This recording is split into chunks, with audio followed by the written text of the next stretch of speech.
Hey everybody, it's Tim, DJ High Noon, your friendly neighborhood vinyl guy. So, it's been a minute since I've done an actual vinyl collection update. Been so busy and trying to make videos and stuff like that, just had to take a back seat for a little bit. And then I've been doing contests. I've got so much. We're not going to get into all of it, not even close. But I got some albums I finally got a chance to listen to. Well, I say finally had a chance. I've listened to them, and I want to kind of give you a quick synopsis of what I have here. So first, just picked this up not too long ago, playing in the background. Another to the Peter Gabriel collection. This is Security. This is a first press Canadian. How's it going, eh? Picked this up from Carolina Soul, $6. Plays fantastic, giving it another spin tonight. Glad to have yet another Peter Gabriel back in the collection. So playing this one in the background, so if you hear it, that's what we're listening to. Something I'm going to be trying to do, because I don't know if you can see it right there. There's an orange thing based off of many people's recommendation, and I think Brian from Shamrock and Records was the most recent one. I've been trying to reorganize my shelves and tired of them sliding back, so they suggested Bull Noodles. They work like a charm. So everything kind of low is still stuff I'm going through from either just buys or whatever, and just kind of threw it on the shelf. So I'm gonna be doing a feature over the next several, probably 1,000 videos. On collection updates is digging in my own shit. So maybe I won't stick with that. That sounds pretty gross. Digging in my own collection, digging in my own crates, stuff I have filed and forgot about, something I needed to clean a long time ago. How about whatever will work. But anyway, there's a Spooky Tooth Witness. So I picked this up a while ago. I don't recall even paying that much for it. I want to say it was probably $3 or $4, if that. Looks like it was property of Kim Nelson. So thanks, Kim. I'll take good care of it from here. Good stuff. This one was from '73 on the Island label. So just something I had sitting around, finally got around to it. And I'm just going to be randomly pulling out one or two every video, and just kind of like finally got around to it, and gave it a listen. Something I had picked up, I want to say I picked this one up. Where did I pick this one up? Oh, I think I picked this one up in one of the cheapy sections in Smart Punk, which is here in Orlando. And that's the Greg Kihn band, Conspiracy. And Greg Kihn, I mean, yeah, everybody knows him for Jeopardy. And I actually like the breakup song, They Don't Ram Like That Anymore, a little bit better. But this one has Jeopardy on it. But it's still a good album. It's kind of just your standard radio rock from the 80s. You can find these for $1 or $2. I think I paid like $2 for this one. And, they're decent listens. So I enjoy them, worthy of having in the collection, especially I'm an 80s nut, so why wouldn't I? So this next one I played at the beginning of the video, and it was actually sent to me from Dylan at Noble Records.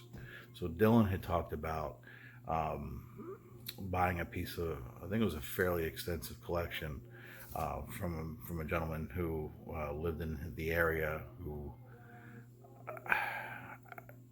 I can't remember all the particulars, but eventually this person passed. His name was James Harlow, and his family, I think, kind of worked with him to get some more of the collection, because they didn't know what to do with it. And then they came to the shop one day with James's album and said, could you just give these out to some of your best customers? And he had kind of shared this on Facebook, and I was really just kind of blown away by the family's generosity. I was like, wow, man, I wish I would have lived close. And he reached out to me and said, hey, send me your address, I got you.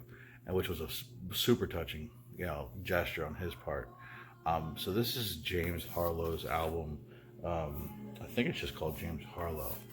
So this one looks like it was self-published out of 300, excuse me. And it was actually autographed by James. As you saw in the video, it's on blue vinyl, and the cut I played for you is from the opener. It's a Landberg. So they had this, and then they also dropped off some white 7 inches, and he was kind enough to include that in the package as well. So Dylan, thank you so much. This was a great listen. It's instrumental. It borders on prog. If you're familiar with Circles Around the Sun, he's very similar in that style of sound. It could almost be like mellow desert rock at times, which still has prog elements. But it was very enjoyable, and I was really touched by that, Dylan. So thank you so much. Appreciate it. You all know who Dylan is. The yellow van. If you're in Charlotte, stop by, spend a few $100, and just say thanks. So I too was victim to the Barnes & Noble 50% off sale. I didn't do as well as some people, but I did pick up a few things. So I've got a couple here that I've already spun. So this being the first one, the replacements, Let It Be. This was just, great reissue. Didn't have it, don't even see the originals. But I think that I picked this one up for like $10, and it was like not even up for discussion. It jumped right into my hands and said, "Take me. I'm going home with you." And I said, "Okay, well, I'm good with that." Crank the hell out of this one. If you're familiar with it, you know just how good this is. Things like the cover of Black Diamond, Unsatisfied, I Will Dare, We're Coming Out. I mean, or Garth Got a Boner. Good for you, Garth. I'm glad that worked out for you. So great stuff. Replacements, Let It Be. Great album. Then I also picked up this one. This is the kind of the audio companion to Sound City Reel to Reel. So this was a labor of love, so to speak, about Dave Grohl from the Foo Fighters. He bought the board from Sound City. Sound City was closing its doors officially for the last time, and he caught wind of it, and that's where Nirvana recorded Nevermind. So he felt a connection with that board, and he ended up picking it up and shipping it, or driving it, I think, to his house, and setting up a home studio there with the board from Sound City. And so he had invited just a who's who of people who had recorded at Sound City to just kind of come by, see the board, and then let tape roll, and see what happens. And you had some just amazing moments. Like you have Dave Grohl, Josh Homme, and Trent Reznor recording Mantra. You have basically the surviving members of Nirvana, Chris Novoselic, Pat Smear, Dave Grohl, and Sir Paul McCartney record a song together. The soundtrack does have highs and lows. There's a couple songs I could probably do without, but it's very organic. These are songs that were written at that moment. So it's an interesting kind of companion to the soundtrack, and I really enjoyed it. Also added this one to the collection from the 50% off sale, Barnes & Noble, and that's Pearl Jam's Binaural. Not my favorite, but you know what? I think I picked it up for like $12. Something, I don't know what it's 12, 14, I can't remember. But I was glad to pick that one up. I have to admit, some of the later stuff on Pearl Jam didn't really sit well with me early on, but that's okay. Fought through it. I won't say I fought through it. Fought through it then. Now that I'm a little older, different mind space, actually really enjoyed it, and I'm needing to pick up some more of the later stuff to give it a spin. And then I ended up spinning this one on the fateful anniversary, and this is one I've been having sitting around. It was That'll Be the Day from Buddy Holly. This is not an OG Deca. This is I think I looked it up, it's like a 62 or 63, but super clean. I mean, even for that time period, other than a couple blemishes and a crease on the cover, I mean, it's pretty square. You can read the spine really well. And I picked that one up at a local thrift store for like, I don't know, $1.50. It was insane, and could not believe it when I saw it. So definitely, you know, paid tribute, paid homage to Buddy Holly last month on that fateful day. So, Buddy Holly. And then lastly, before I show it to you, I'm going to do a needle drop on this one. First, let's check this one out. I'm not going to introduce it until I get back.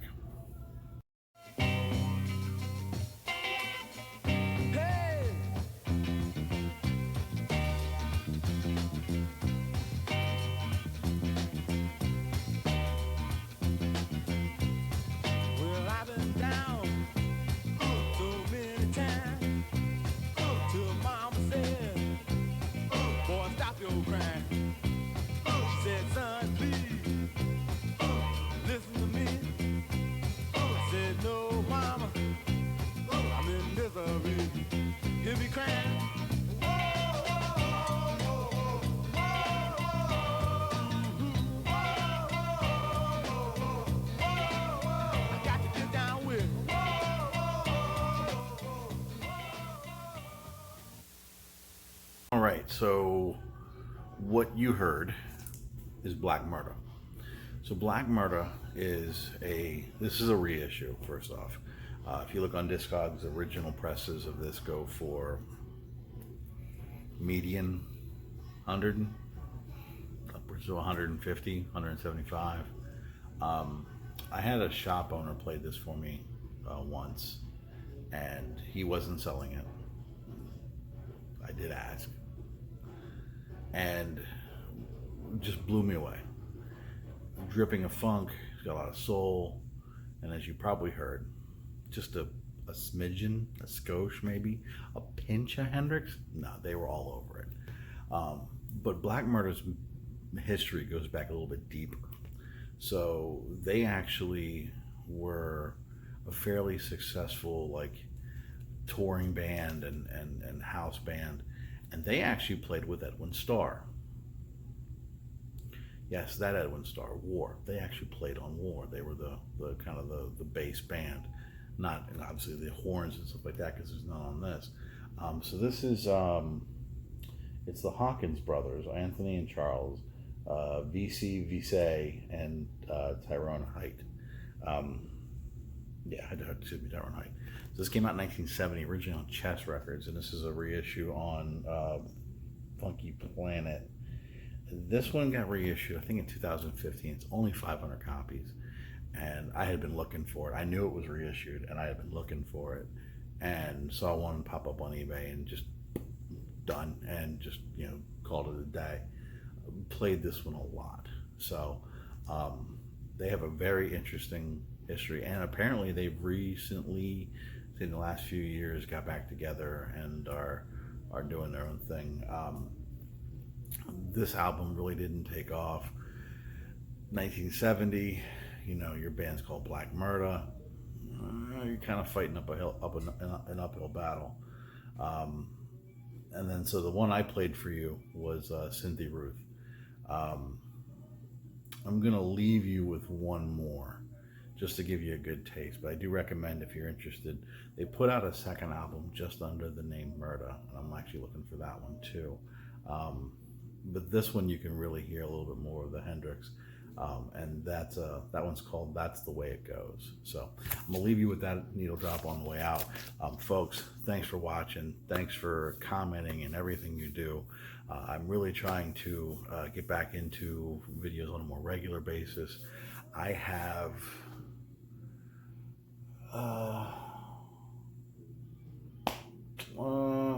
70 that I gotta clean and show, maybe 60, I don't know. Just did a VC media meetup. I can talk. I am not drinking, I promise. I just did a VC meetup with Brad and a really good friend. We'll save for the next Vinyl Finds video. And I still got, I got stuff coming out my ears. Record store day is coming up, so we're probably gonna have stuff for that. Lots of stuff happening. So got plenty of stuff to keep us going. So thanks for watching. Thanks for commenting. Love you all. Take care. Be well. My heart goes out to everybody in Nashville. If you're there, please comment. Let us know where you're doing okay. Thoughts and prayers with all of you. This was a surprise. So hopefully you all are safe. So everybody take care. Be well. Peace.